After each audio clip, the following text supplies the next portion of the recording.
Welcome to Storylines Live, the only podcast that explores the meaning and the power of the most important story in business. The one that answers why someone should buy from you, work for you, invest in you, or partner with you. This is the story that defines the very character and nature of an organization. At WordWrite, we call this your capital S story. In each episode, we feature guests who have great insights on business storytelling, who can share experiences and key learnings to help you and your business do a better job of sharing your capital S story to deliver remarkable business results. Today, we're honored to have Max Eckstein of Ciancio Ciancio Brown as our guest. Now, Max is an attorney, but to call him an attorney is like saying, humans are sentient creatures. Well, most of them, right? There's a lot more to Max than that. He's had quite an interesting career as a duly licensed and trained lawyer. He's worked in marketing. He's been in business development. He's taught. He's been in private equity. I mean, he's been around the block. He must really find law somewhat boring. No, that's not true. And he's in Denver, Colorado. Ciancio Ciancio Brown is headquartered in the Denver area. They have a number of offices. We're going to talk about that today, I'm sure. Max, welcome to Storylines Live. My brief little, because I know you, I jumped around bio. Did I miss anything you think our audience should know about you? Well, first and foremost, thanks a ton for having me. Greatly appreciate being here. And I think you got a good me being hopscotch all around nonlinear path. Well, that's one of the reasons why I wanted to have you on, Max, because nonlinear paths make for some of the best stories in business. And with all due deference to my many lawyer friends, a lot of times people don't think about lawyers as having those kinds of stories and lives. And I think your story illustrates many very fascinating aspects of what it means to be a senior leader and thinker and visionary in the legal field. So I'm really glad you're here. And Sometimes people don't use lawyers and friends in the same sentence, so I really appreciate that. let's not go down the lawyer joke thing either. Okay? We don't want to do that, right? Yeah, but no, I consider you a friend. You've been a great friend to our firm and to me, and I really appreciate that, which is another reason I'm so happy to have you on the podcast.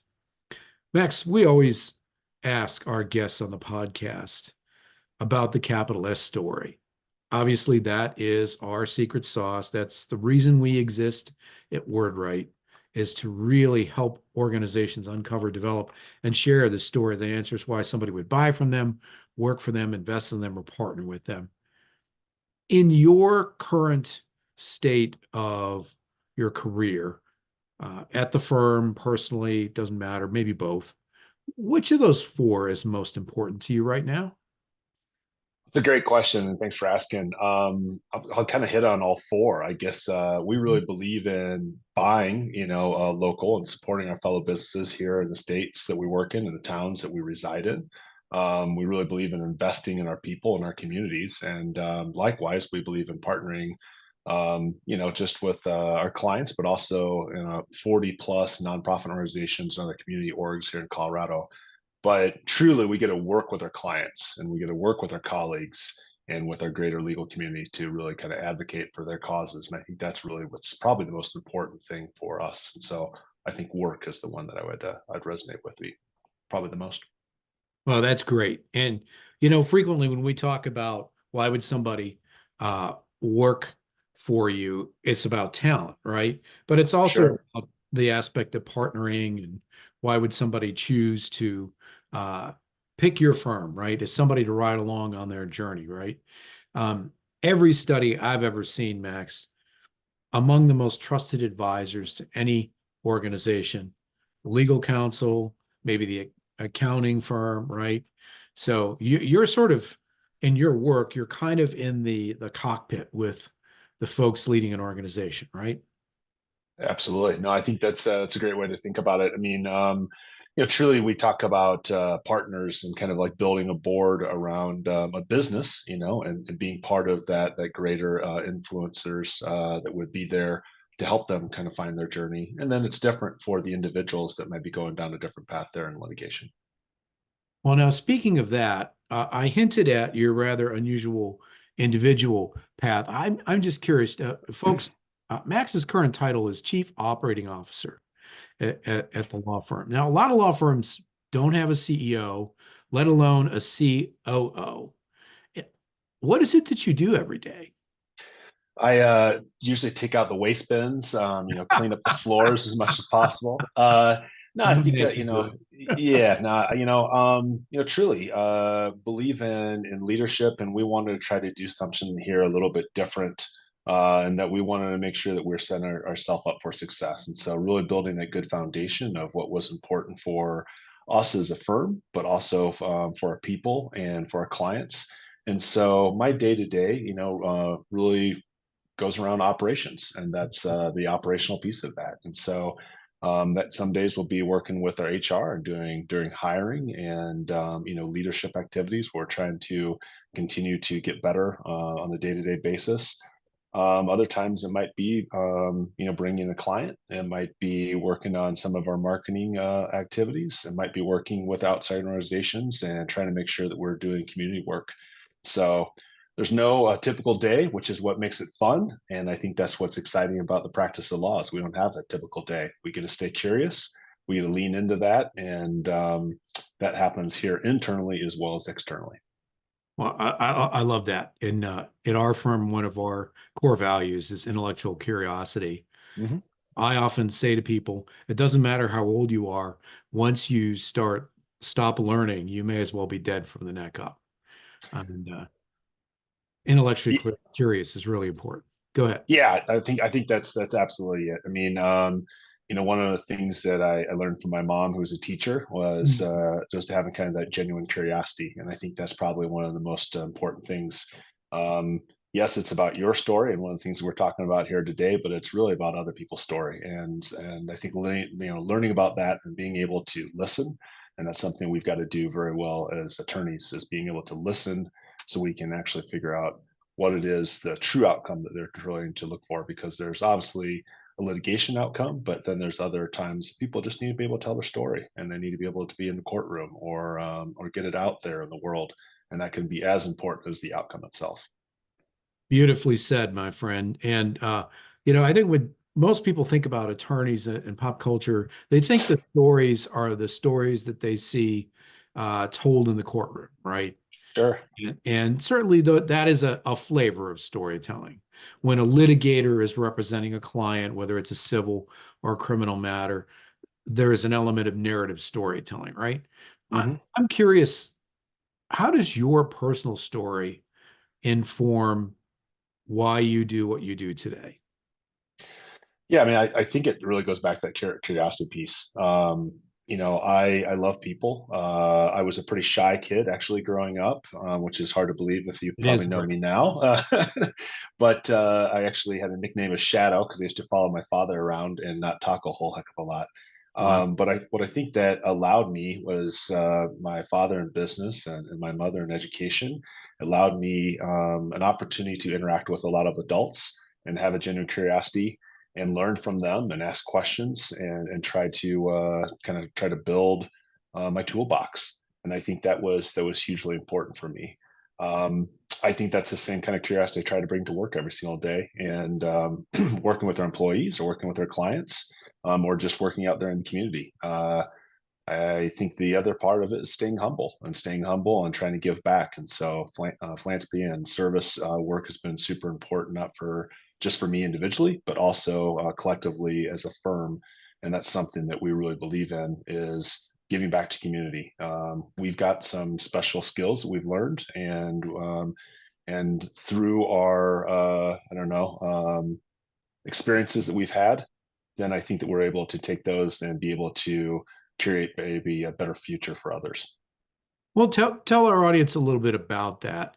I find it, and certainly lots of organizations in business, including law firms, work hard to be a part of the community. To me, it seems like this is something that's approaching a core value of the firm. Tell our audience a little bit more about what you folks do. Yeah, well, on the side of being, I guess, a CSR, piece, the Right. corporate social responsibility piece, I Yes. think that's really important that we bring in our work to a lot of different nonprofits. I make the joke of, if you want to go save turtles, we'll find an organization for you to go give time. And if you realize living in Denver, Colorado, not a lot of turtles, so but we'll go off figure something out. I think where we've really leaned in as a firm is the bar associations here, and so helping out the greater legal community. Yes. Um, Managing shareholder is former president of the Colorado Bar Association. We've got several other leaders that are practice group leaders or industry leaders in their own specific practice areas. And then we've got people that delve into other areas that maybe is an interest, but is maybe not something they're practicing on the day to day, and that's where they can spend some time in those nonprofit organizations, sit on boards, give valued advice from their experience and learning. And then that helps our clients through those experiences and being able to work with those organizations, not only in the relationships we build with those communities and those nonprofits, but also and where we're able to take the learning that we get there and bring it into our clients' work Hmm. and some of the other relationships we build. So yeah, that's a little bit about how we could use it on kind of the CSR side of it for our firm. I love that, Max. It's a maybe a little bit of overused phrase, but the term that comes to mind to describe that, I'll call it virtuous circle. You're Yeah, doing well by doing good, right? And you're living that principle, right? It's not just, here are our charities and here's a page on our website, and it's all connected, right? And to me, being a story nerd, obviously, that is how a story is authentic. If you say you're going to do something, you have to walk the walk as well as talk the talk. And what you're describing there is exactly that. So thank you for sharing that. Folks, we're yeah, going to take absolutely. a quick break. We'll be right back with Max Eckstein of Ciancio Ciancio Brown in Denver and talking about the firm story. And we're going to dig into Max's story a little bit more deeply too. We'll be right back.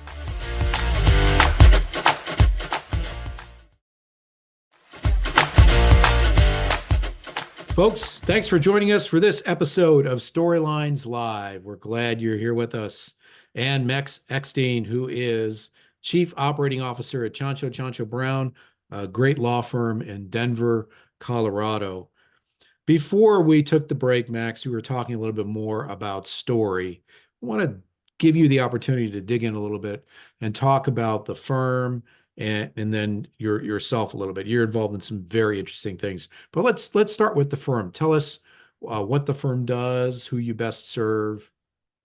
Thanks, Paul. Yeah, greatly appreciate it. Yeah, so we're a litigation firm, and litigation is obviously what everybody kind of thinks about when they think about law firms. Mhm. And name your favorite TV program law, Yes. Yes. and and soundtrack that goes along with it, I guess. But litigation we really see as a journey, and many times that really starts with a lot of uncertainty. Can be risk or fear or anger and maybe even disbelief. And we really try to what's my analogy here? Try to be a captain of a ship and really help people navigate some of that litigation. And so I think there's probably five or six different kind of core principles that kind of guide us through that. Um, Number one, I guess we really try to make sure that we shoot people straight, and I think that's probably one of the most important things. So we don't tell you what you want to hear, but we often tell you what you need to hear, and that can be very important for people Oh, yeah. to try to walk them through that. Uh, Second, sorry, go ahead. Go ahead. No, keep going, brother. Number two, listening. I think listening is something that's just really important. And we touched on this earlier. We've got to understand first and be able to act second. And so everyone's situation is unique. And while we might delve into this and kind of the day to day and what we do, we really have to kind of get to the heart of what is important to you, and go from really just evaluating to kind of acting and making sure that we really understand and do the right thing for the client. Um, we live and breathe this every single day, and so litigation's a little bit messy. That's the reason why you hear about I guess dentists and attorneys and high alcoholism.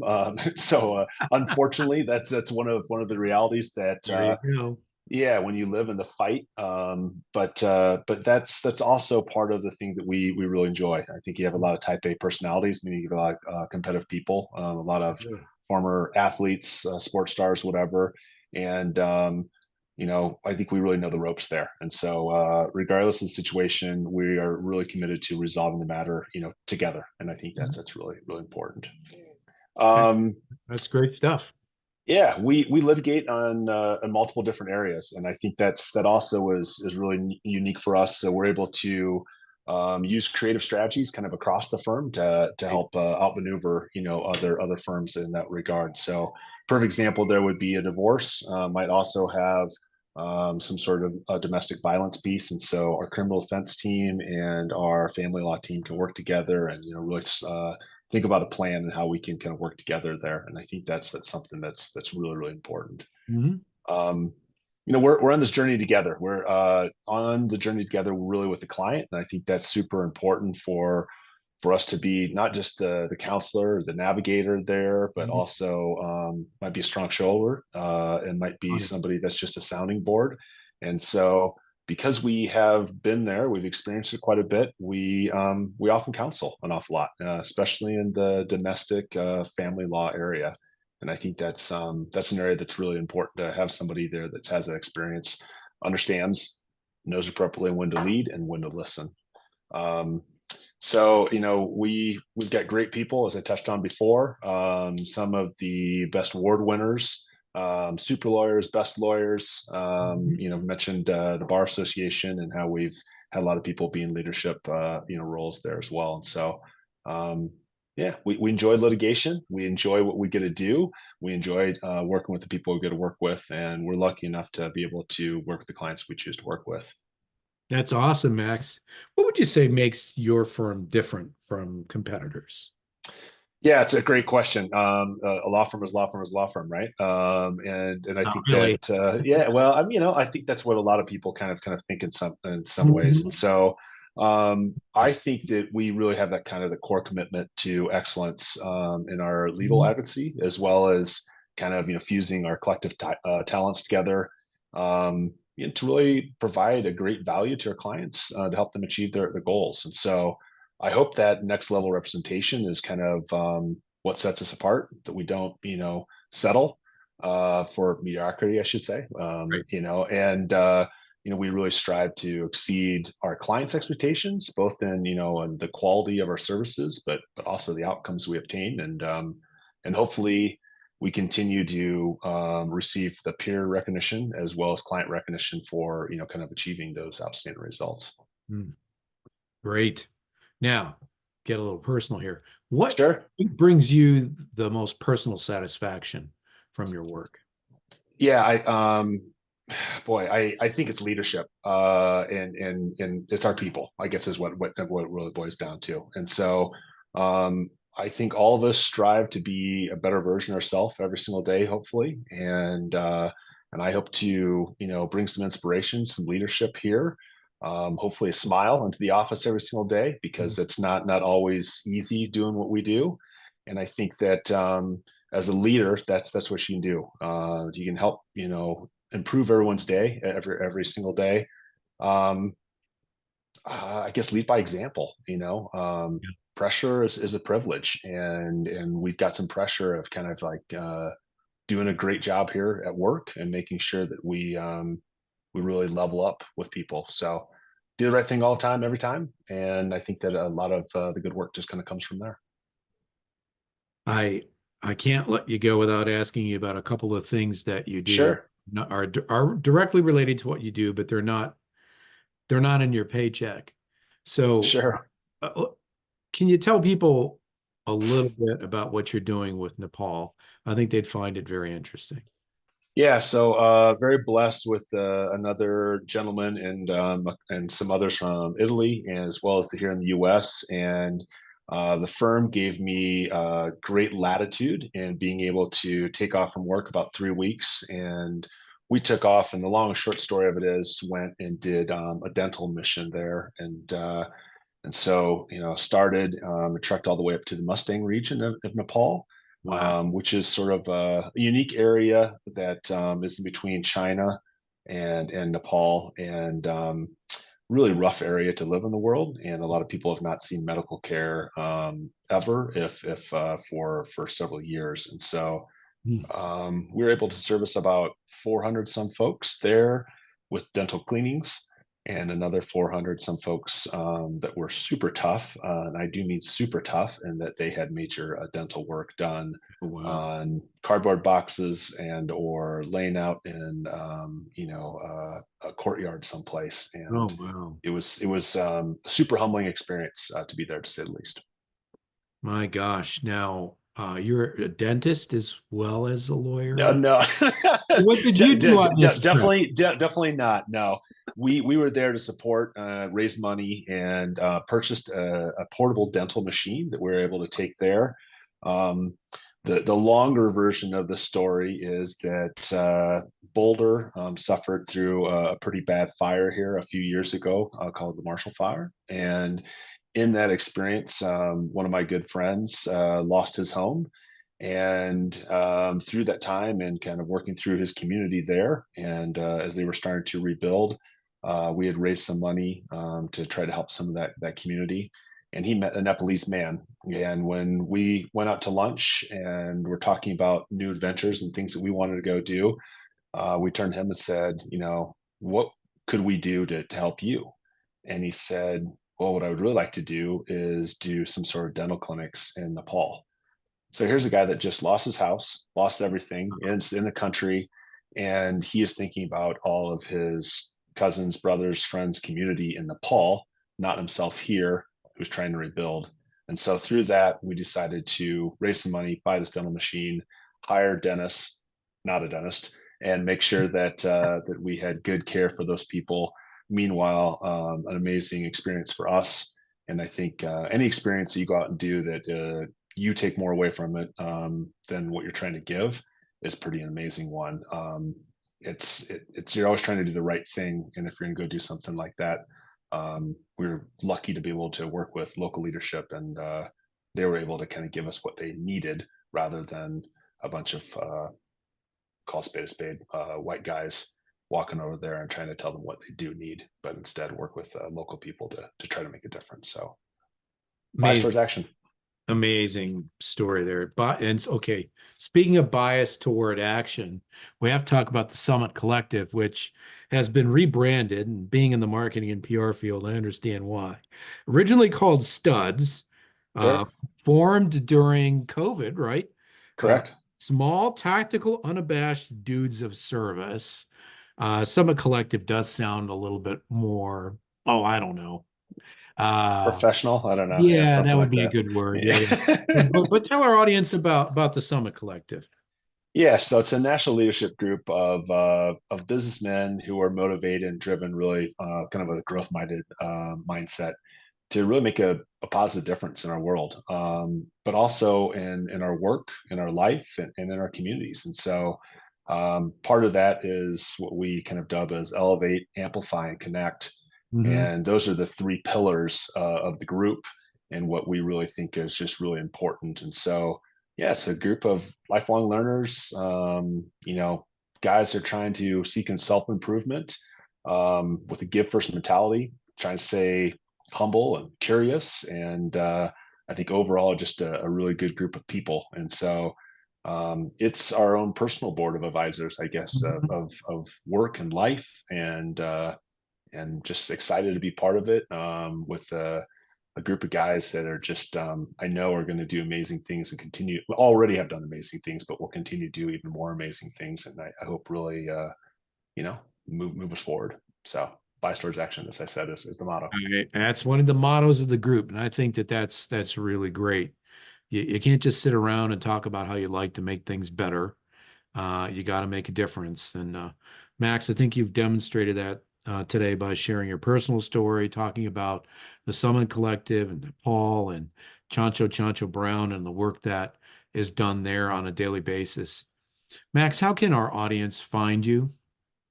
Yeah, so law firm's website is www.colo-law.com. You can feel free to also look me up on LinkedIn or email me, which is Max Eckstein at colo-law.com. It's MAXECKSTEIN